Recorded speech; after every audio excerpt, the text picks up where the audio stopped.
What's up, everybody? Welcome to Sportser. So we have some really unfortunate news from college football as Clemson star quarterback Trevor Lawrence has tested positive for COVID-19. So Clemson, they're supposed to play Boston College this weekend, and they still will, but they'll be without probably the best college football player in the nation. If you've been keeping up with my college football ranking videos, you'll know that Trevor is my number one player in my Heisman Trophy watch. The Heisman Trophy is given to the best player in college football. In other words, Trevor is really good. So this is going to be a big hit for Clemson. Trevor, he's got to sit out for 10 days, but if there's no complications, there's a chance that he can be back for next weekend's game.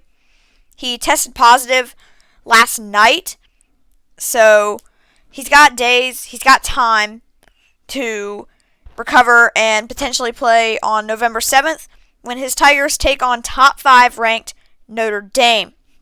So Clemson will be starting true freshman 5-star quarterback from California, DJ Uiagalelei, in Trevor's absence. So Uiagalelei, he hasn't played a bunch. He missed the game 2 weeks ago with shoulder tightness, but that doesn't seem to be a concern anymore. He's only thrown 19 passes this season, so he hasn't played a lot, but he's looked pretty good, and he's been a solid rusher as well. So Clemson, obviously, they're not going to be in the same scenario as if they had Lawrence, but Uiagalelei should not be a horrible drop-off considering how good Lawrence is. So coming into this game, before Trevor tested positive for COVID-19, Clemson was around a 31-point favorite. Now that point spread has dropped all the way to as far as 24 points. That's a 7-point differential. That's a touchdown.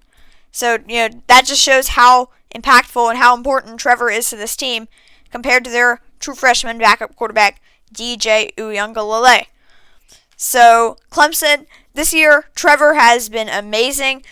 But one concern, especially for this game with your backup quarterback starting, is the fact that the Tigers haven't been able to really get their run game going.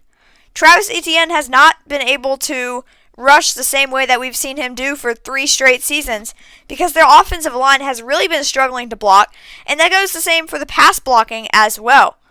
Trevor's been under a lot of pressure this year. He's had to make some plays on his own because of the line, and Travis Etienne, their star running back, he hasn't had quite the same dominance that he normally does because the offensive line is not opening up the same type of holes that they normally are for Etienne. So coming into this game against a very good Boston College team, and before this Trevor Lawrence COVID diagnosis, your run game isn't really strong. It's still very, very good, one of the best run games in the nation, but not near what it's been over the past couple of seasons with Etienne as your starting running back. And now you have a true freshman quarterback starting, so they really have to get Etienne going on Saturday. But that's going to be tough because the offensive line has not done a good job this year. And on defense, they're missing some of their top players for this game as well. Defensive tackle Tyler Davis and linebacker James Skalski. But they will get a couple players in the secondary back that missed last weekend's game, like Darian Kendrick and Mario Goodrich. That will be good for the Tigers to help out that defense a little bit. But the offense, I'm really concerned. I don't know how this team is going to score enough to comfortably win. I don't think they're going to lose, but it's not going to be the most comfortable win for the team. I'm thinking they'll score around 30, but Boston College, they probably won't score a bunch. Clemson will win by maybe 3 touchdowns, I'm thinking.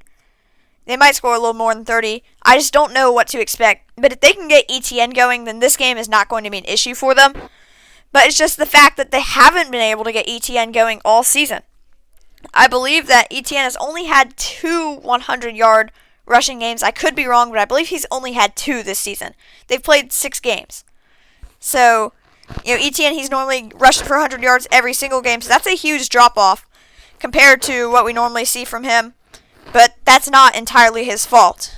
So, if the line can play well, this game shouldn't be too much of an issue for Clemson. But this is definitely something to watch against Boston College.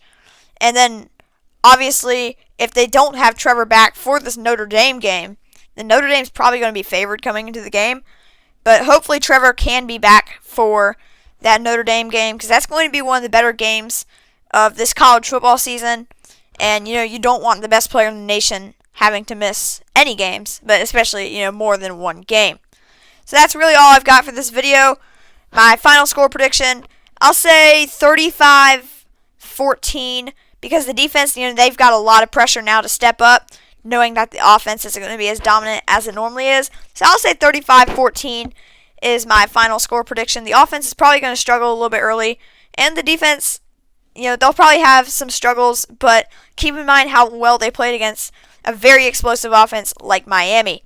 Boston College's offense is nothing like Miami, and it's not as explosive either, so I expect this defense to have a pretty good day, not even with the injuries impacting them too much, but those are arguably their two best players that are injured, Skalski and Tyler Davis, out, so that will hurt them some, but Brent Venables is a great defensive coordinator, and he's going to do a great job helping this team get a victory. So I'll say 35-14 as my score prediction for this game.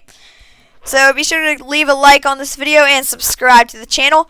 My gaming channel will be linked in the description as it always is. And I'll see you guys next time here on Sports Earth.